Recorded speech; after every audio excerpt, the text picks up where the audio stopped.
유승호 목사입니다. 강의 부탁을 받고 이게 제가 해야 될 주제가 아니다 생각이 들었는데요. 사실은 지금까지 리더를 키우셨던 우리 어르신 목사님들이 이 자리에 서서 리더를 어떻게 기르느냐 이 얘기를 해주셔야지 맞는 것 같습니다. 그런데 저에게 이렇게 또 이 주제가 주어져서 무슨 이야기를 해야 될까 굉장히 고민이 많이 됐는데요. 제가 사역 가운데 또 경험했던 것, 그런 것들을 함께 나누는 그런 시간을 갖기를 원합니다. 좀 진부하더라도 또 지루하더라도 이야기를 들어주시고 또 마지막까지 이렇게 남아주신 거 정말 감사하고요. 절대로 주무시면 안 되겠습니다. 네, 리더를 기르는 리더입니다. 세상을 변화시키는 원동력이 무엇일까 우리가 생각을 해봐야 되겠습니다. 이 세상을 변화시키는 원동력 무엇이라고 생각이 드십니까? 문제 안에 답이 있습니다. 네, 사람입니다. 그러면 사람을 변화시키는 원동력이 무엇이죠? 리더입니다. 그래서 이 세상을 변화시키는 것이 원동력이 사람인데 사람을 변화시키는 것이 바로 리더라고 한다면 우리는 리더에 집중을 해야 합니다.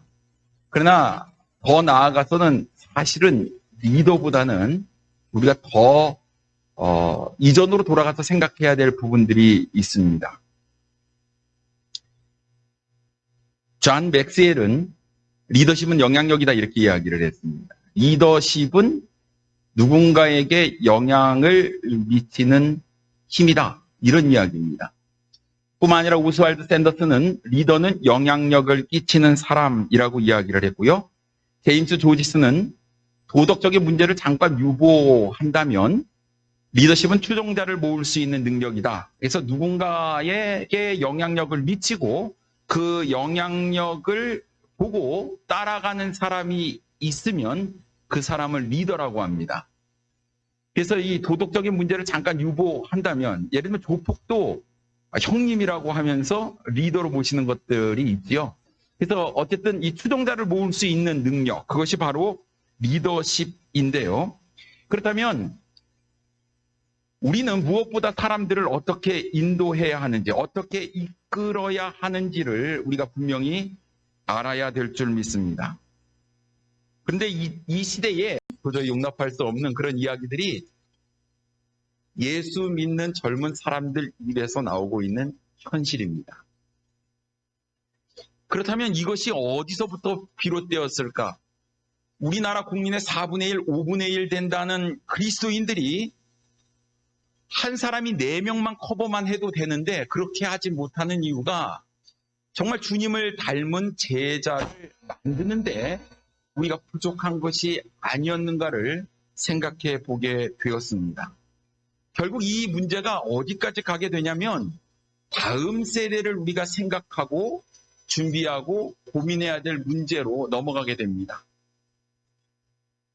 사회적인 현상은 이미 우리나라는 고령화로 진입이 됐고요. 출산을 굉장히 이제 저출산 하게 되는 그런 상황 가운데 있습니다. 이런 사회적인 현상 때문에 자연스럽게 유년주일 학교가 감소가 되고 붕괴가 되고 청년 학생들이 숫자적으로 내려가고 있는 것은 우리가 현실로 피부로 느끼고 있는 상태입니다.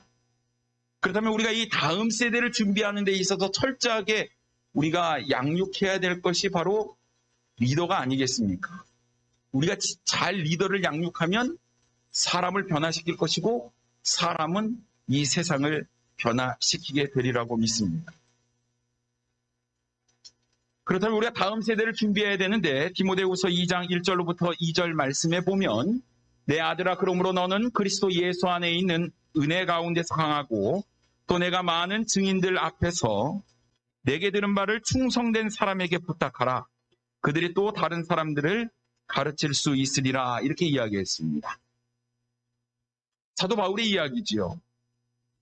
사도 바울이 내 아들 디모데를, 또 디모데는 충성된 사람은 바로 다른 사람을 가르칠 수 있다. 이렇게 이야기하는 것이 바로 우리가 제자를 양육하는 데 있어서 가장 중요한 일이라고 생각을 합니다. 이것을 다른 관점에서 살펴보면 나라는 중심에 나에게 영향력을 미치고 내가 따라가는 멘토가 있는가? 또 리더십은 영향력이기 때문에 나에게 영향력을 받고 나를 따르는 사람이 있는가? 우리가 이 관계가 잘 이루어지게 되면 건강한 교회의 모습이 나타나지 않을까 싶습니다. 결국 우리가 고민해야 될 부분이 이 문제인데요. 그렇다면 나에게 멘토와 멘티가 있는가 하는 것이 바로 우리가 건강한 교회를 만드는 데 필요한 것이고, 실질적으로 나는 그러한 사람들이 있는가를 우리가 점검해 봐야 되리라고 믿습니다. 저에게는 멘토가 있습니다. 어디서 많이 들은 이름입니다. 저의 육신의 아버지이기도 하지만 영적인 아버지이기도 합니다. 그래서 저에게는 큰 축복이지요. 제가 사랑하고 또 존경하는 분이십니다. 제가 미국에 유학을 가가지고 공부를 하다가 제가 이제 남침내 신학교를 갔을 때 많은 목사님들이 참 우려를 많이 하셨습니다. 걱정하셨겠지요. 근데 제 몸에는 성침의 피가 흐릅니다. 이상하죠? 정말 근본적인 교회, 하나님의 말씀대로 사랑하는 교회, 성서침례교회라고 믿습니다. 성서침례교회에서 자랐고, 성서침례교회에서 우리 신학교에서 배웠고, 또 멘토로부터 가르침을 아버지로부터 잘 받았습니다. 많은 것들을 공부하고 또 우리 것이 얼마나 소중하고 귀한 것인 줄 누구보다 잘 깨닫고 압니다. 그래서 우리 목사님들이 가지고 있었던 그 정체성을 지키면서 왔던 것들이 얼마나 소중한 것도 제가 압니다. 저는 그래서 정말 자부심을 가지고 있습니다. 다른 사람하고 이야기를 할 때에도 우리 것이 정말 중요하다는 것을 자신 있게 이야기할 수 있어요. 그래서 우리 목사님들이 너무 걱정하지 아니하셔도 정말 우리께 중요하고 복음적이고 근본적인 것이 우리가 믿는 거다라는 분명한 확신이 있기 때문에 정말 젊은 목사들을 잘 양육하셨고, 또 앞으로 저의 후배들도 말씀 가운데서 잘 양육받고 있다고 믿습니다. 또 우리 친교에서 우리 신학교를 물질적으로 또 영적으로 많이 기도와 후원을 통해서 우리 신학생들이 잘 자라고 있습니다. 앞으로 우리 다음 세대를 이끌어갈 귀한 미래의 일꾼들입니다. 그래서 지금까지 목사님들이 잘 해오시고 계셨고, 또 이 일들은 계속 진행되어야 하리라고 믿습니다. 아버지를 통해서 제가 이제 영향력을 받았고, 저를 통해서 또 귀한 믿음의 사역자들이 세워졌습니다. 저는 멘티라고 생각을 하는데 이분들은 잘 모르겠습니다. 아직 확인을 안 했는데요. 그렇다고 치고 이야기를 좀 해보도록 하겠습니다. 우리 이제 파주교회 후임 목사로 간 권성민 목사, 그리고 우리 지금 교회에서 두 전도사님이 같이 저하고 주의 사역을 감당하고 있습니다. 귀한 분들입니다. 정말 하나님의 말씀 가운데에서 거듭나고 또 우리 것이 정말 중요한지 알고 우리 신학교에 또 입학을 해서 또 졸업을 하고 저와 함께 사역을 하고 있습니다. 저를 멘토라고 생각해 주면 좋겠지만 나중에 끝나고 나서 한번 물어보도록 하겠습니다. 어쨌든 이 믿음이라는 것은 계속 전수가 되어야 한다 생각이 듭니다. 그렇다면 우리가 리더 이렇게 이야기를 하는데요. 정말 중요한 우리의 핵심적인 요소는 내가 먼저 그리스도의 제자가 되어야 리더가 될 수 있다라는 것입니다. 성경 어디에도 리더에 대한 이야기보다는 제자에 대한 이야기가 나와 있습니다. 철저하게 그리스도를 닮은 제자가 되어야 리더가 될 수 있다라는 것입니다. 그래서 우리가 먼저 리더이기 전에 내가 제자인가를 점검을 해봐야 되리라고 믿습니다. 철저하게 예수 그리스도를 닮은 제자여야만 예수 그리스도를 닮은 사람을 만들어낼 수 있다라는 것입니다. 선생보다 뛰어난 제자가 어디 있겠습니까? 선생만큼만 살아도 성공 아니겠습니까? 보는 대로 잘하니 삶의 모본을 보여주어야 하는 것이 맞다라는 것입니다. 그런데 많은 우리가 사람들을 정말 그리스도의 제자로 양성을 하고 있는가 우리가 생각을 좀 해봐야 되는데요. 카일 아이들먼이 쓴 나도 팬이라는 책을 여러분 읽으셨을 줄 믿습니다. 팬이냐 제자이냐라는 이야기입니다. 여러분 여기 앞에 있는 축구 선수 유명한 사람입니다. 토트넘의 손흥민 선수죠. 이 손흥민 선수의 연봉이요 115억 원이라고 합니다. 저희 교회 와서 11조 한 번만 해줘도 참 좋겠다 생각이 듭니다. 근데 워낙 지금 잘합니다. 지금 7골에 2도움을 했습니다. 지금 득점 랭킹 1위거든요. 그래서 토트넘에서 재계약을 한다고 발표를 했습니다. 몸값이 천정부지로 올라갈 겁니다. 처음에 2억으로 시작한 것이요 10년이 지났는데 지금 1,000억 원의 몸값의 가치를 가지고 있습니다. 이번에 연봉 협상이 어떻게 될지 모르겠습니다. 이 선수는요, 자신의 가치를 증명하는 겁니다. 어디서 증명하죠? 필드에서 증명을 합니다. 땀 흘려 뜁니다. 그래서 이 선수가 목숨을 걸고 자신의 몸값을 올릴 뿐만 아니라 자신의 팀을 위해서 희생적으로 헌신을 하죠. 근데 그 옆에 있는 모습을 보게 되면 이게 토트넘의 응원 팬들입니다. 누군가를 열정적으로 좋아하는 사람들이 팬이지요. 응원 준비를 합니다. 그리고 막 유니폼을 입고요. 또 운동장에 가서 열렬히 응원을 합니다. 열정적으로 응원을 하죠. 근데 결코 이 팬들은 필드에서 뛰지는 않습니다. 땀 흘리지도 않습니다. 그리고 선수들의 이름과 기록에 대한 상세한 정보는 알지언정 사실은 그 선수는 아니다라는 것입니다. 이 코로나19로 인해서 한국 교회의 모습을 보게 되었을 때 참 안타까운 일들이 많이 나타나게 되는데 참 어떻게 매스컴에서는 참 우리 마음에 그렇게 안 드는 목사님들만 뽑아서 이렇게 인터뷰를 하는지 모르겠습니다. 마치 그러한 모습들이 모든 목사님들의 생각인 것처럼 이렇게 포장을 하는 것이 정말 마음이 너무나 아팠습니다.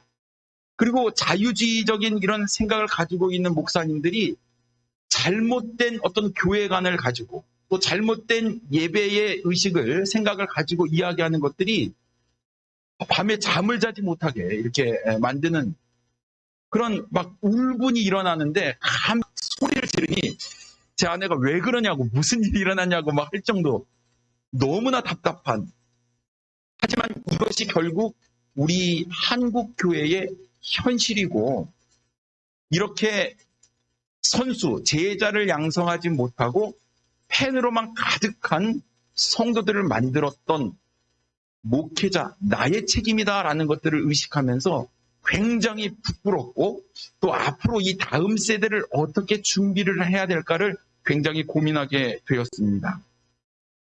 아마 저와 같은 생각이 우리 목사님들 가운데도 계셨으리라고 믿습니다.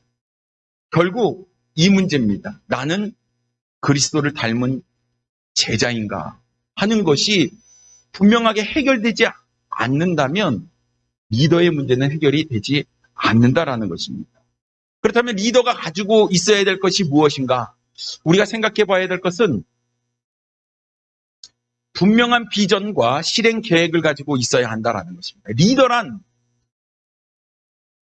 누군가에게 영향력을 미치는 사람인데요. 분명한 비전과 목표와 그것을 이루어 갈 수 있는 실행 계획이 없으면 리더도 방황하고 따르는 사람도 방황할 수밖에 없다라는 것이죠. 그렇다면 우리 예수님께서는 분명한 비전을 가지고 계셨는가? 또 그것을 비전을 이룰 수 있는 실행 계획들을 가지고 있었는가? 우리가 생각해 봐야 될 줄 믿습니다.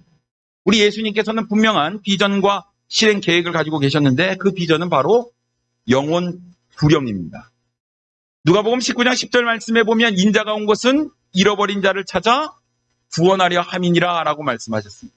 우리 주님께서는 한 영혼이 이 땅에 있더라도 그 영혼을 구원하기 위해서 인간의 몸을 입고 오셨을 것입니다. 한 영혼이 소중합니다. 그렇다면 나는 과연 한 영혼을 제자로 양육하고 있는가? 예수님의 비전이 그 비전이라고 한다면 나도 그 비전을, 예수 그리스도를 따르는 제자라고 한다면 그 비전을 가지고 있느냐라는 것들을 생각해 봐야 됩니다. 뿐만 아니라 그렇다면 이 영혼 구령이라는 비전을 이루기 위해서 우리 주님께서는 어떠한 실행 계획을 가지고 계셨을까요? 바로 제자를 훈련하는 것이었습니다. 마태복음 4장 19절 말씀에 보면 나를 따라오라. 내가 너희로 사람을 낚는 어부가 되게 하겠다라고 주님께서 제자들을 부르셨습니다. 누가복음 5장 27절에도 레위, 마태, 세리를 주님께서 나를 따라오라라고 주님께서는 부르셨습니다. 제자를 부르셨고 제자를 훈련시킨 것이 앞으로 다음 세대 예수님께서 승천하시고 이 땅에 있는 수많은 잃어버린 사람들에게 영혼 구령이라는 비전을 이루기 위해서는 이 제자를 만드는 일을 주님께서 이 땅에서 하셨고 그 제자를 통해서 또 다른 제자를 양육하도록 주님께서 계획을 하셨다라는 것입니다. 그러면서 주님께서 우리에게 분부하신 사명이 바로 제자를 삼는 것이다라는 것이죠.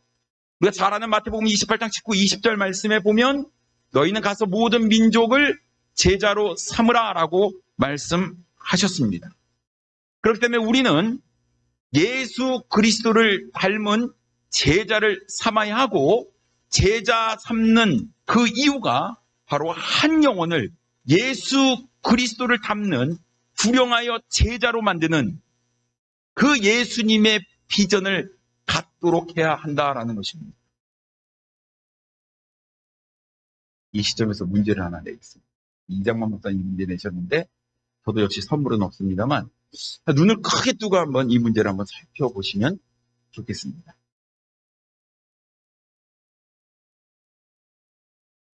머리가 복잡해지십니까?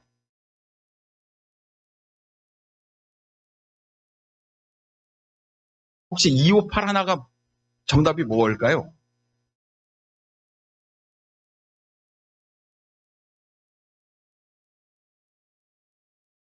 네, 정답은 네네.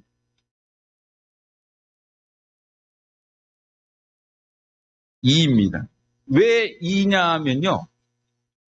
저기 있는 숫자에 동그라미가 몇 개인가 입니다. 그러니까 8809 같은 경우는 0이 몇 개 있죠? 6개 있습니다. 6개. 8에 2개, 8에 2개, 0에 하나, 9에 하나. 6개요. 7111은 없으니까 0입니다. 네. 2172도 아직도 잘 이해가 안 되십니까? 6666 그러면 네, 동그라미가 4개 있습니다. 이 얘기입니다. 그럼 2581은요? 8에 2개가 있으니까 정답은 2입니다. 왜 이걸 보여드렸냐면요. 우리 주님께서 보고 계시는 관점과 우리가 보고 있는 관점이 다르지 않을까 하는 생각입니다. 우리 주님께서는 영혼을 사랑하셨고 영혼 구령을 위해서 제자를 훈련시키셨고 그 다음에 그 일들을 위해서 제자를 삼으라고 말씀하셨던 이 주님의 비전과 실행 계획을 우리가 동일하게 바라봐야 됩니다. 그런데 우리는 어쩌면 우리가 가지고 있는 일반 지식으로 이것을 보게 된다면 주님과 다른 길을 걷게 되는 것은 아니냐 하는 것이죠. 어쩌면 우리가 정말 그리스도를 닮은 한 사람이라도 잘 양육하는 것이 어쩌면 그 다음 세대에 이 사람을 통해서 더 많은 영혼을 주님께로 인도할 수 있는 놀라운 그리스도의 제자 만들지 않을까 싶습니다. 그래서 주님의 비전, 우리가 똑같이 봐야 될 비전이 아닐까 싶어요. 그래서 우리 예수님께서 가진 이 비전을 우리가 함께 나누기 위해서 조지 휘필드와 존 웨슬리의 차이점을 한번 살펴보기를 원합니다. 둘 다 16세기 영국의 옥스포드 대학의 동일한 시대에 살았던 사람입니다.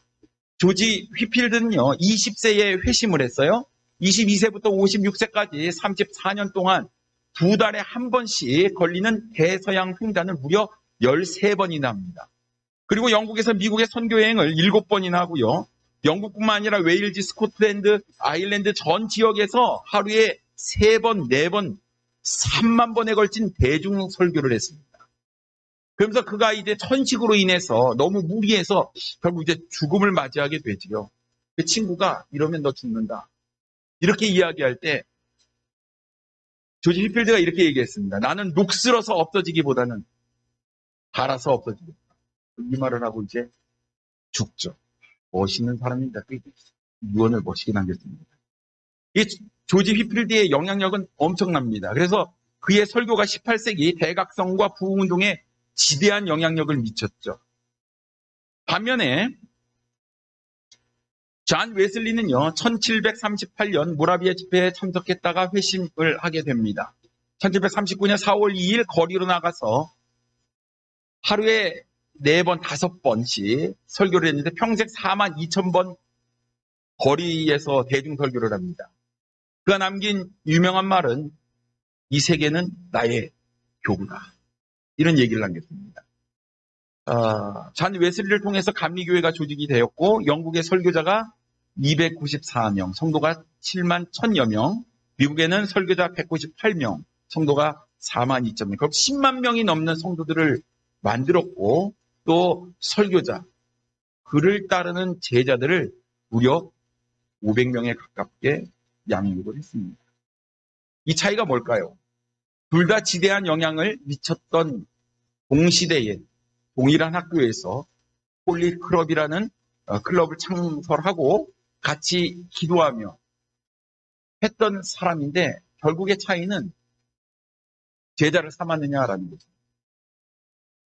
조지 휘필드가 남긴 그의 제자들은 없습니다. 그러나 존 웨슬리는 분명한 제자를 남겼다라는 것입니다. 우리가 생각해 봐야 될 것은 바로 이 제자를 삼고 있느냐 하는 것이죠. 그래서 우리 주님께서 한 영혼을 그리스도를 닮은 제자로 만드는 것이 비전이었다고 한다면 우리도 동일한 비전을 가지고 어떻게 하면 예수 그리스도를 닮은 제자를 만들어낼까가 우리의 삶 가운데 있어서 가장 급선무, 가장 중요한 일이 아닐까 싶습니다. 저는 이렇게 생각을 했습니다. 우리 성도들을 잘 훈련을 시키고 교육을 시키면 예수 그리스도를 닮은 제자가 될 것이다. 이렇게 생각을 했습니다. 그래서 제가 가지고 있었던 하나님 앞에서 꿈꿔왔던 것은 교육 목표였습니다. 제가 이제 유학을 가서 공부를 하는 동안 저는 이 신학교 교육을 저희 교회 성도들한테 접목을 시켜서 신학교 수준의 어떤 성도들을 양성하면 분명히 그들이 그리스도의 제자가 될 것이다 이렇게 생각을 했습니다. 그래서 이제 교육 목회를 꿈꾸고 모든 수업에 이 교수가 강조하는 부분 또 매주 퀴즈 보는 퀴즈 문제 이런 것들을 책에 체크를 하며 나도 똑같이 이렇게 시험을 보고 똑같이 교육 목회를 해야지 이렇게 생각을 하고 준비를 했습니다. 그러다 목회학 석사 이제 마지막 학기에 소그룹 강의를 듣게 됩니다. 그때 이제 댐시라는 교수를 만나게 되는데요. 그 교수는 리버티 대학을 나온 사람인데요. 5명의 학생들이 함께 팀을 이루어서 교회를 개척했는데요. 3년 만에 5천 명이 넘는 엄청난 교회로 성장을 하게 됩니다. 그때 이제 소그룹을 담당했던 목사님이셨는데 이분을 이제 학교에서 교수로 초빙을 해서 소그룹에 대해서 강의를 하기 시작했습니다. 결국은 제자는요, 많은 지식을 갖는 것이 아니라 지식보다는 한 가지의 지식이라도 삶 가운데 적용해서 삶이 변화되는 것이 진정한 제자다라는 것을 강의를 해 주셨습니다. 그때 또 많은 제자 훈련의 병폐가 많은 사람들이 머리만 커졌다. 삶은 변하지 않았는데 지식만 많았다라는 이야기를 하는 것들을 듣게 되고 진정한 제자는 삶이 달라져야 한다라는 것을 깨달았습니다. 그래서 소그룹을 제가 이제 공부하기로 그렇게 생각을 하고 소그룹을 전공을 하게 되었습니다. 그래서 저는 이제 교육 목회에서 소그룹 사역으로 전환을 하게 되었습니다. 제가 2015년 11월 9일 이제 담임 목사로 제가 취임하게 되어서요. 원로 목사님의 뒤를 이어서 이제 북산동교회에서 사역을 하게 되었습니다. 하나님께서 주신 비전, 소그룹 사역을 어떻게 접목시킬 것인가 고민을 하면서 제가 한국에 경제가 어려울 때 경제 개발 5개년 계획을 선포를 하고 정말 열심히 5년마다 얼마나 성장했는지를 체크하고 노력한 것들을 보면서 저도 5개년 계획을 구상을 했습니다. 그래서 1차는 2016년부터 2020년 기초를 다져야 하겠다. 토양을 만들겠다. 그리고 2021년부터 2025년까지 제자 훈련을 하겠다. 2026년부터 2030년까지는 소그룹 사역을 하겠다라는 그런 계획을 갖게 되었습니다.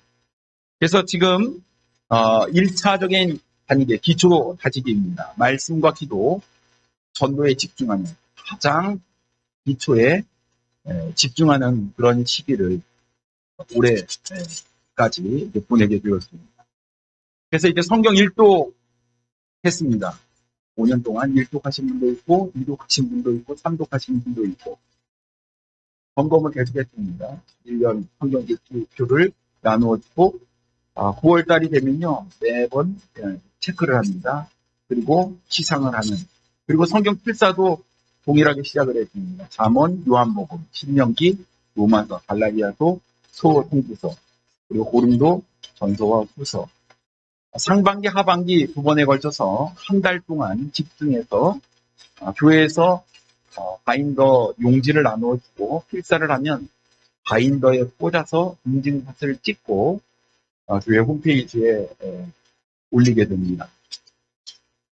성경 필사는 참 또 읽는 거하고는 다른 놀라운 은혜가 있습니다. 단어 하나하나를 적으면서 그냥 무심코 지나갔던 귀한 하나님의 주옥 같은 말씀들이 가슴판에 새기는 그런 경험들을 하게 됩니다. 성도들도 이제 이 성경 필사를 통해서 영적으로 굉장히 많이 성장을 하게 되었고요.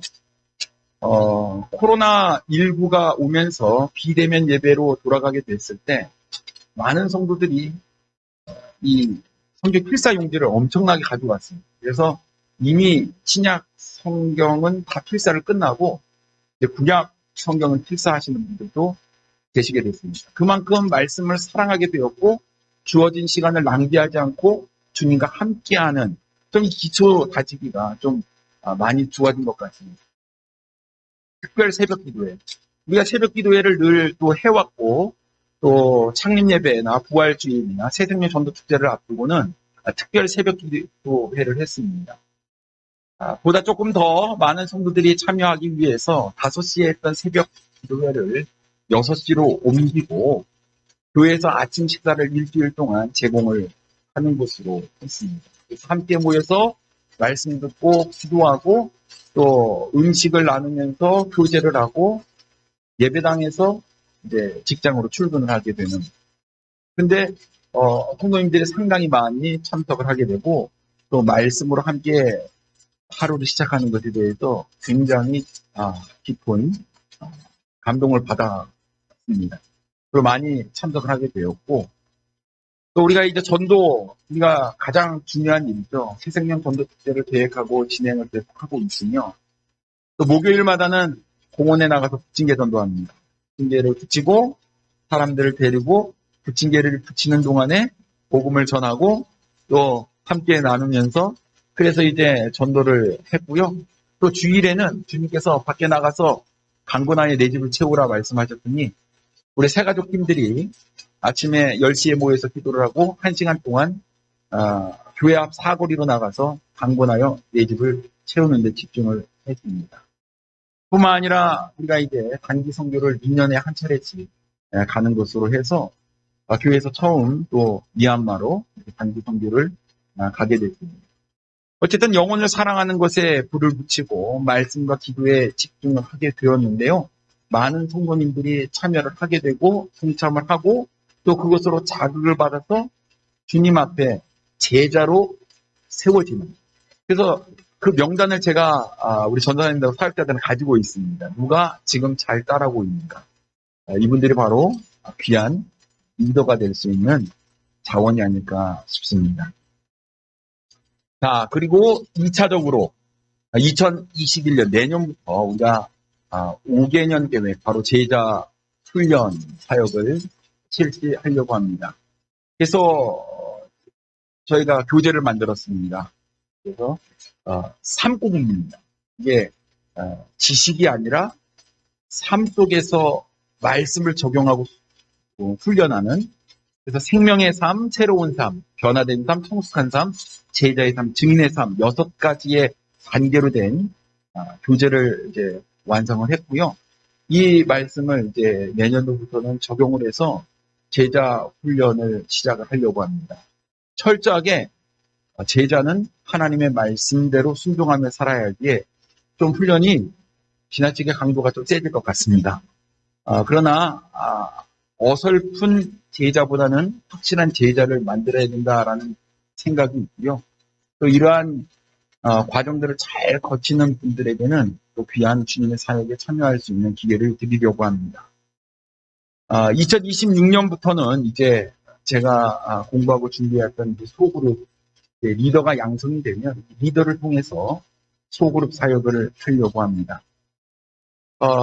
결국은 그리스도를 닮은 제자를 만들어서 그 제자를 통해서 또 다른 제자를 만드는 주님께서 가지고 계신 그 비전을 저도 동일하게 품고 있고요. 또 그 비전을 이루기 위해서 노력을 할 것입니다. 세 번째입니다. 절대로 리더는 저절로 만들어지지 않는다라는 것이죠. 그럼 결국은 이제 우리가 리더를 어떻게 만들 것인가라는 것들을 고민하게 될 텐데요. 많은 사람들이 착각하는 것이 자리가 주어지면 리더가 된다라는 것이, 어떠한 힘이 있으면 리더가 된다라는 것이죠. 아니면 요즘 물질주의 사상이 너무 팽배하잖아요. 물질, 돈 많은 사람이, 권력 있는 사람이 바로 리더다.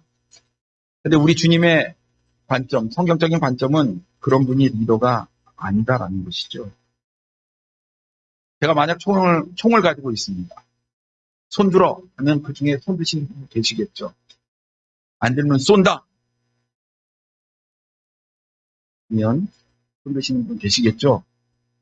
웃지도 않고 웃기지도 않고 참 고민됩니다만 그렇습니다. 그래서 힘이 있다고 해서 전부 리더는 아니다라는 것이죠. 그렇다면 어떤 사람이 리더냐? 생각해야 될 리더십의 속담이요. 스스로 리더라고 생각을 할지라도 따라오는 사람이 없으면 그냥 혼자 산책하고 있는 것입니다. 라는 것입니다. 결국 리더십은 영향력이다라는 것입니다. 한국 교육은 역사하게 엘리트 중심의 사회였잖아요. 함께 할 수 있는 리더보다는 다른 사람을 짓밟고 올라가는 엘리트를 양성을 많이 해왔습니다. 지금도 우리 학생들은, 청소년들은 무한 경쟁 시대에 살고 있습니다. 누군가를 짓밟아야지만 내가 한 단계 더 올라가는 것이죠. 함께 공생할 수 있는 것을 우리가 잘 가르쳐야 하는데 우리 주님의 방법은 분명히 엘리트가 아니라 리더였다는 것이죠. 인터넷에 보면 리더와 보스의 차이에 대해서 이야기를 합니다. 보스는 항상 내 중심, 내가 드러나야 되지요. 하지만 리더는 우리가 이렇게 이야기를 합니다. 보스는 부하를 부리려고 하지만 리더는 항상 본을 보이는 솔선수범을 합니다. 보스는 항상 권위에 의존을 하지만 리더는 팀워크를 유발합니다. 보스는 해라 하고 자꾸 시키지만 리더는 가자, 갑시다 이렇게 이야기를 합니다. 보스는 명령을 하지만 리더는 대화를 하고요. 보스는 성과와 결과를 요구하지만 리더는 이것을 함께 만들어갑니다. 보스는 너 왜 그렇게 했어? 하고 단점만 지적을 하지만 리더는 단점보다는 잘했다, 칭찬을 많이 하지요. 보스는 조직을 키우지만 리더는 사람을 키웁니다. 사랑하는 목사님 여러분, 나는 보스일까요? 리더일까요? 그렇다면 우리가 어떻게 리더를 키워야 하냐? 함께 가고 우리라는 개념 가운데 사람을 키우며 우리가 함께 나아갈 수 있는 리더 어떻게 키워야 할까요? 저는 첫 번째로 먼저 따를 수 있는 본을 보이는 삶이라고 믿습니다. 요한복음 13장 14절 말씀에 보면 내가 주와 또는 선생이 되어 너희 발을 씻었으니 너희도 서로 발을 씻어주는 것이 옳으니라. 내가 너희에게 행한 것 같이 너희도 행하게 하여 본을 보였노라 라고 말씀하고 있습니다. 본을 보이는 거 굉장히 어렵습니다. 쉽지가 않습니다. 우리 권성민 목사랑 여기 다 있지만요.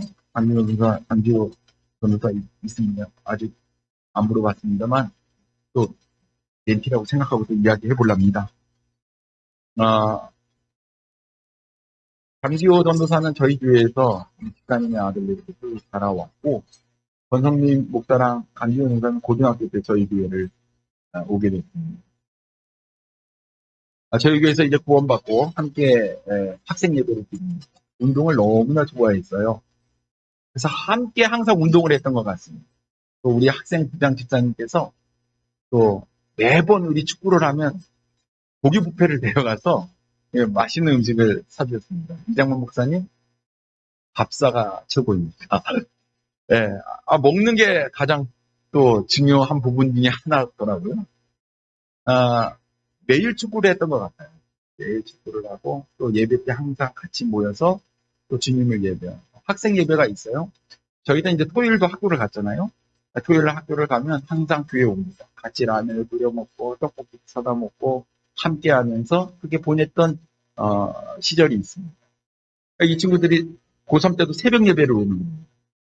저 공부를 좀 했으면 좋겠는데 공부를 하지 않고 교회를 오는 거예요. 열심히 기도를 하고 그 새벽에 축구를 하러 갑니다. 저도 이제 가죠. 고등학교 운동장에서 열심히 축구를 하고 이 친구들은 수업을 가고 저는 출근을 하고 그래서 막 코피가 터지고 막 이런데 그때가 가장 즐거웠던 함께했던 시절이었던 것 같습니다. 그렇게 함께했던 그런 시간들, 우리가 삶을 나누고 함께했던 것. 정말 이런 친구들과 함께 제가 한 신문에서요 광고를 봤어요. 그때 여러분 OHP라고 이렇게 오버헤드 프로젝트죠. 이게 필름 같은 거에다 이렇게 써가지고 이렇게 하면 이 스크린에 나오는 이런 거 있을 때 빔 프로젝터라는 것을 봤습니다. 혁명이다 이러면서 100만 원이면 산다 이런 거예요. 이게 사고 싶습니다. 우리 학생부에서 한번 하자 이렇게 얘기를 했습니다. 그래서 원래를 통해서 학생 임원들이 프로전 사용 한번 합시다 그랬어요. 1년간 작정 헌금을 하기로 했습니다. 그래서 무기명으로 내가 할 수 있는 금액을 써가지고 그 학생, 중고등학생들이 이제 내기 시작했어요. 1년간 하는 겁니다.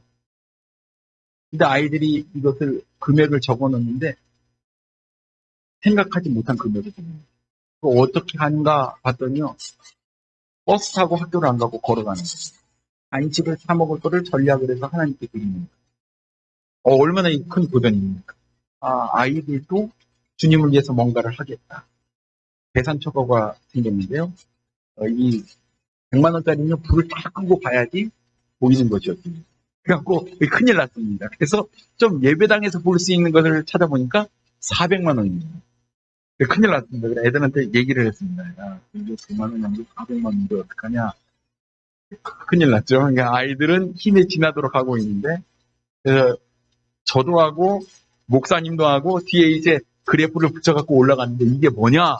또 물어보는 거예요. 집사님들도 동참을 하고, 마음에 있는 분들도 동참을 하는 거예요. 또 이 금액을 만들려고 했는데, 우리 예배당 크기에서 쓸만한 것은 800만 원을 줘야 된다는 겁니다. 계속 올라갑니다. 이거 큰일 났다. 그럼 이거 어떡하냐? 우리가 할 수 있는 것이 무엇이냐? 그래서 우리가 차를, 커피들을, 또 겨울에는 따뜻한 유자차 이런 것들을 준비를 해가지고요. 우리 목적이 있습니다. 차 판매도 성도들한테 좀 도와달라고 이야기를 하고, 또 전신 갑주를 치하라라는 뮤지컬을 준비를 해가지고 성도들한테 공연을 했습니다. 그리고 공연이 다 끝난 다음에 이런 목적으로 우리가 공연을 했습니다 하고 헌금을 좀 부탁을 했는데요. 그때가 지금 30년 전이거든요. 200만 원이라는 이미 창립 예배 때 하나님께 많은 물질을 드렸는데도 불구하고 우리 학생들이 하는 모습을 보면서 200만 원이 넘는 헌금이 나왔습니다.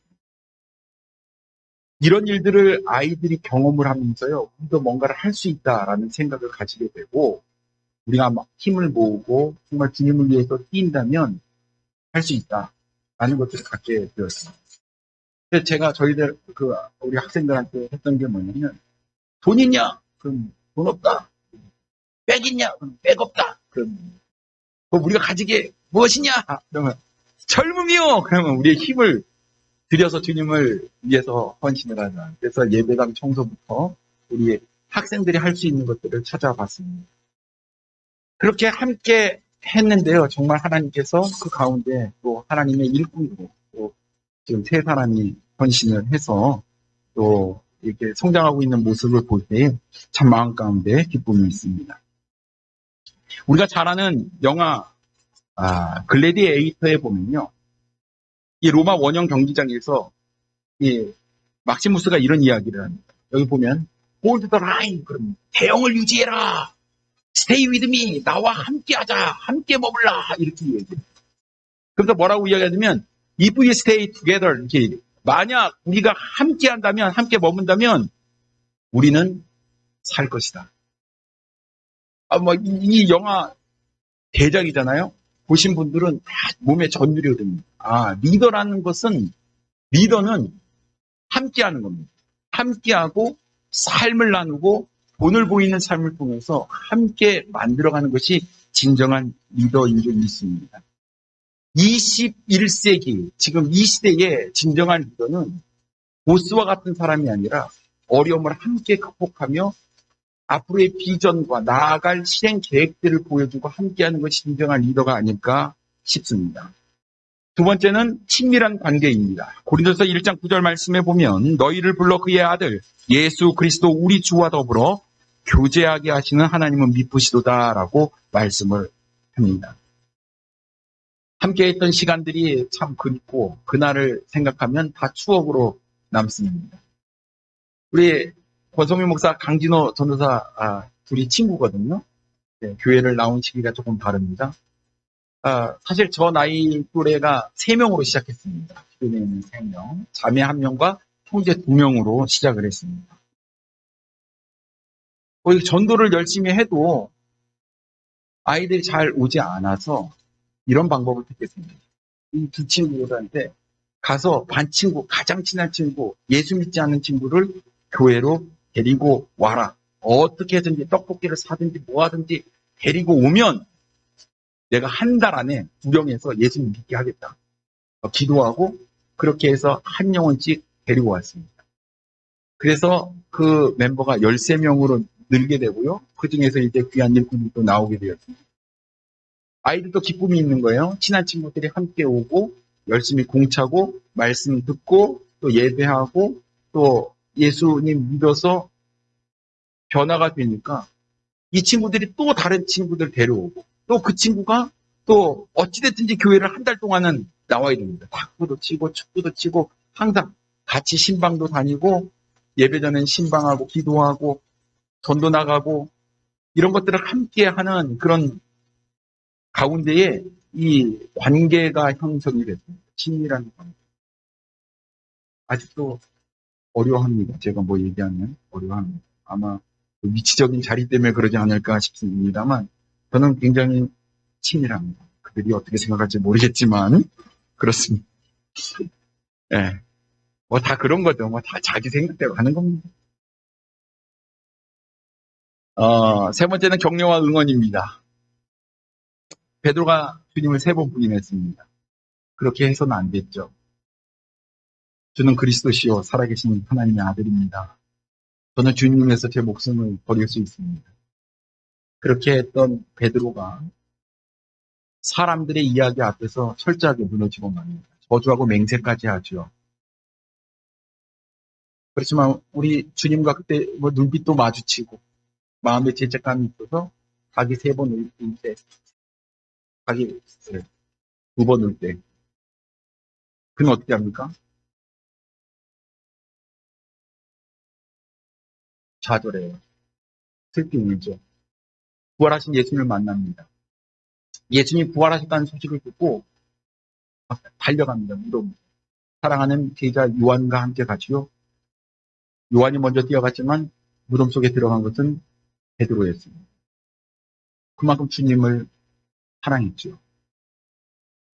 근데 부활하신 예수님을 만났을 때 정말 자신의 그런 어떤 초라한 모습, 주님을 부인했던 그런 모습, 이런 것들이 베드로가 너무 힘들었던 것 같아요. 나 같은 사람이 어떻게 주님을 따라갈 수 있겠느냐. 그래서 고기를 잡으러 가잖아요. 근데 주님이 찾아오십니다. 고반을 준비하시고. 그리고 주님께서 이야기하셨을 때 요한이 먼저 또 눈치를 챕니다. 주님이시가. 제일 먼저 뛰어든 사람이 베드로였습니다. 겉옷을 그리고 무리로 뛰어든 겁니다. 예수님 앞에 갈려. 예수님께서 준비하신 고반을 먹으면서도 한마디 할 수가 없었어요. 너무나 부러웠기 때문이지. 근데 예수님께서 조반을 다 먹이고 나서 베드로에게 이렇게 묻습니다. 내가 나를 사랑하느냐.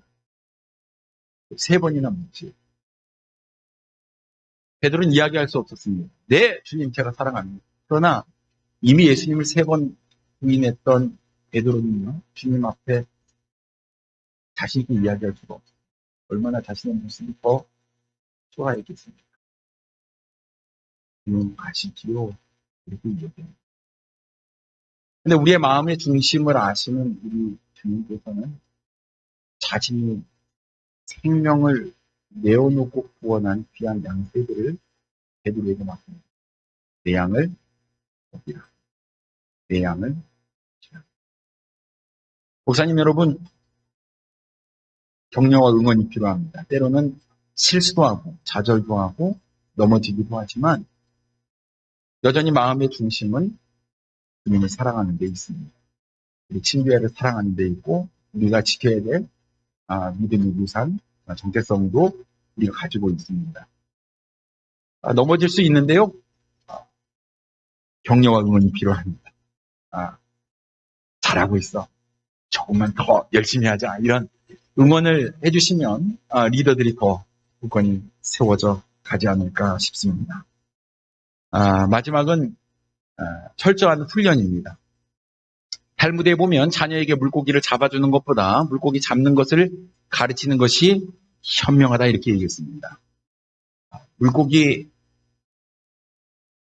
잡아주십니까? 물고기 잡는 법을 가르쳐 주십니까?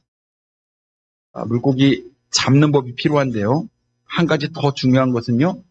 물고기 잡는 법으로만은 안 되고 실제 잡도록 도와주어야 합니다.